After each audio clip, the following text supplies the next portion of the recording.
Shalom, saudara-saudari yang terkasih dalam Tuhan. Renungan hari ini berjudul Masa Lalu, Sekarang, dan Masa Depan. Diambil dari Roma 5 ayat 9-10, demikian bunyi firman Tuhan. Lebih-lebih karena kita sekarang telah dibenarkan oleh darahnya, kita pasti akan diselamatkan dari murka Allah. Sebab jikalau kita ketika masih seteru diperdamaikan dengan Allah oleh kematian anaknya, lebih-lebih kita yang sekarang telah diperdamaikan pasti akan diselamatkan oleh hidupnya. Banyak dari kita mungkin mengetahui Injil, tetapi bagaimana kita memahami akan karya Kristus yang telah selesai di atas kayu salib ini memerdekakan kita dari hukuman dosa, dari kuasa dosa maupun kehadiran dosa. Bagaimana kuasa Injil menyatakan keselamatan dari masa lalu, sekarang, dan masa depan? Pertama, dari masa lalu. Injil menyatakan saudara mengalami pembenaran dan keselamatan dari hukuman dosa.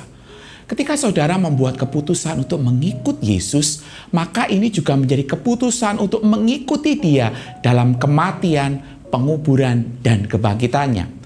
Melalui kematian dan kebangkitan Kristus, saudara mengalami pertukaran yang sempurna.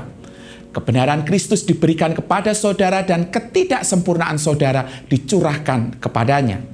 Yesus dihukum mati di atas kayu salib untuk saudara, sehingga saudara dapat berada pada posisi yang benar dengan Allah Bapa. Kedua, yang sekarang. Injil menyatakan saudara mengalami pengudusan, yaitu keselamatan dari kuasa dosa. Tak dapat disangkal saudara yang telah selamat masih bergumul dengan dosa, dan dosa akan terus mempengaruhi hidup saudara.